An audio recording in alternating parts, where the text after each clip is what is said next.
Know the big picture. Understand that high-ticket sales require the right system. You have to filter them properly. You have to scale them up in terms of their purchases. Here's the secret. At first, get them to pay $1. That's how you separate the simple information seekers from actual potential buyers. Now, let's be clear. You're not going to get rich from $1 sales. Once you have people transferred over to your buyer's mailing list, you have to continue scaling them up and filtering them until you get to your target audience. These are people who are willing to pay a lot of money because they can see the value of whatever it is you're offering, and they have a tremendous sense of urgency. Either they need to buy right now because there's some sort of deadline that's about to pass, or they have completely given up on doing it themselves or having it done locally or tapping their own network. You have them eating at the palm of your hands. The big picture also includes what happens next. Now that you've gotten somebody to pay $1,000 to $5,000 or several $100s or whatever it is, don't stop. MBA students from China, who are often sons and daughters of multimillionaires, have needs once they get to Canada, Europe, or the United States. Even when they're in the MBA program, they would also have needs. This is crucial because you cannot drop the ball here. It's very tempting to think, I've already got several $1,000s from this list member. Why should I even bother about what happens next? Here's the simple answer. The cheapest and most lucrative form of business you will ever get is repeat business. Let me repeat that. The cheapest and most lucrative income you will make is from repeat business. These people already know what you're capable of. They already trust you enough to spend big money. Now is not the time to drop the ball and forget about them. They still have needs. In my case, they would need a place to stay. They would need job placement services. They would need networking services. In some cases, they need life coaching. I can go on and on. You have to look at your customers the same way. Just because you have converted them already within the main niche of your business, it does not mean that all their other needs go away. There are many related niches as well. In my case, visa assistance and immigration legal services were the natural extension of the service I provided my customers. You have to think along these lines, and if you do, your list goes up in value over time. The more your relationship with your customer base matures, the more valuable it becomes. What started out as a $1 sale quickly turns into a sale of a few dozen dollars, which then leads to several $100s worth of sales, and then the big one, the $5,000 or even the $7,000 commitment.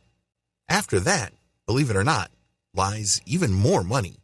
It costs several $1,000s to retain an immigration attorney. Helping someone get settled in certain parts of the world can result in commissions to the tune of several $100s. Do the math. Think long term. Think in terms of relationship. The secret? Filtering. If I wasn't clear yet, let me just break it down. Your job is to filter your prospects as quickly and as cleanly as possible. Separate information seekers from potential buyers. This is where your $1 product comes in.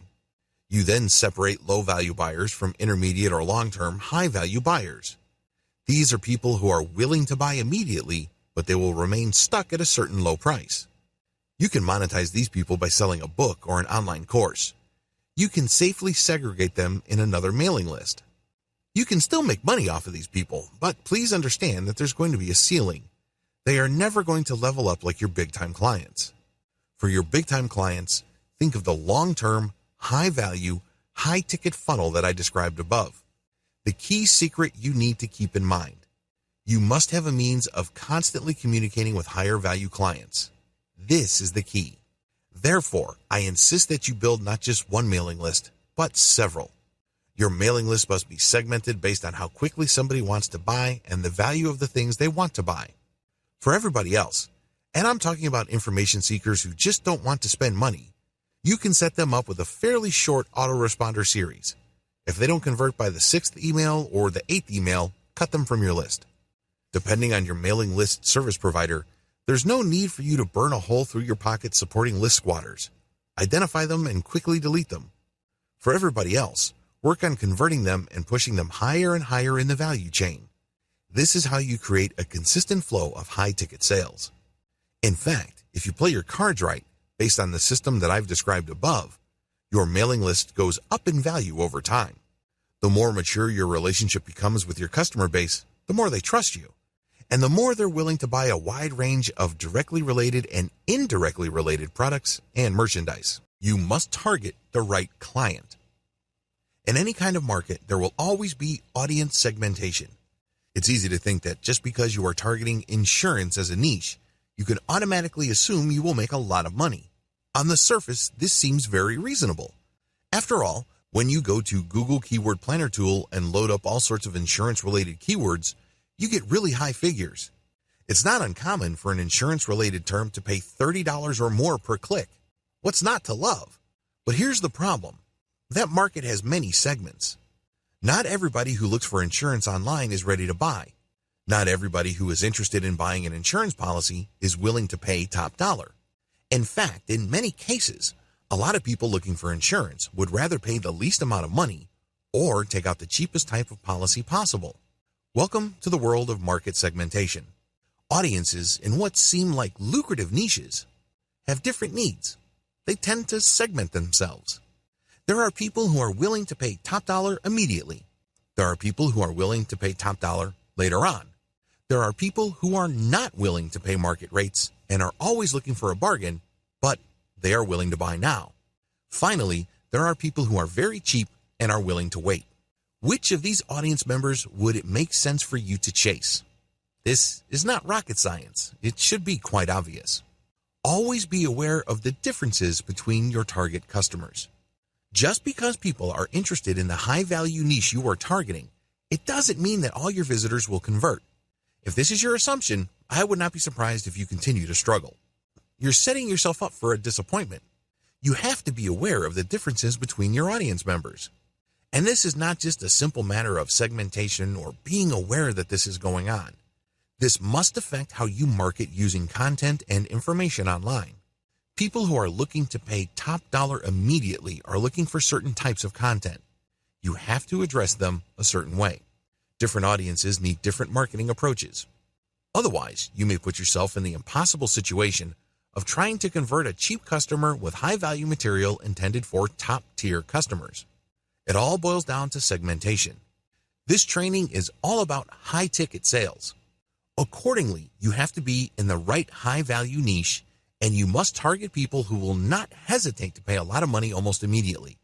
This must be your mantra. This target audience must be your objective.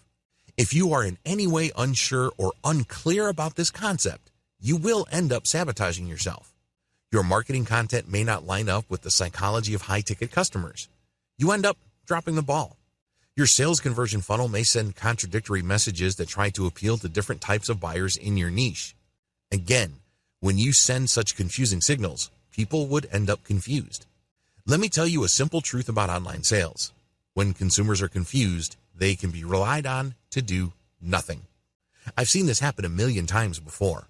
Somebody sees my advertising materials, they check out my content, they sign up for my mailing list, they get excited about my updates, and they keep coming back to my website. You may be thinking that this is a good thing. No, I see it for what it is. It is a problem. They keep coming back, but they never quite get the messaging that they're looking for. It's obvious that at some point they are ready to buy. They have built enough trust in my brand. That's not the issue. The issue is that among these many different contact points, there are contradictory messages. They can't quite put their finger on it. This is why they're still on the fence.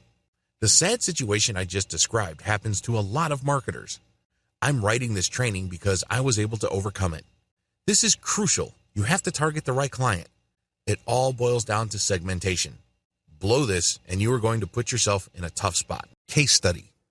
I handled the marketing campaign for a company that provided high-value and high-cost MBA admission services to wealthy overseas clients. That niche's target audience are very busy professionals.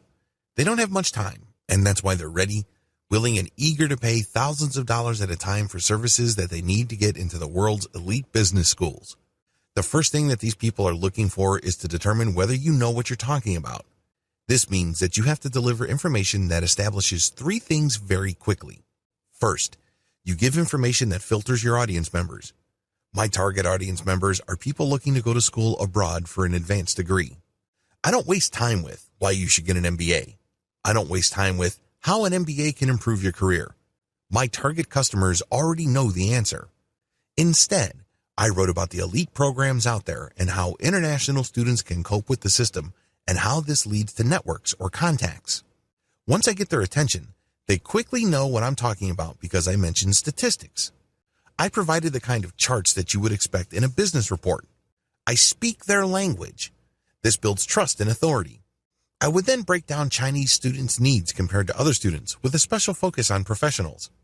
They then go through a process where they see how confusing and how potentially fatal certain mistakes in this process can be. They get scared. Long story short, they buy product after product as their trust scales up. This culminates with the full customized one-to-one package offered by the back-end service I was promoting. That's when the prospect steps up to the $5,000 or $7,500 package. At this point, the price tag is no longer an issue.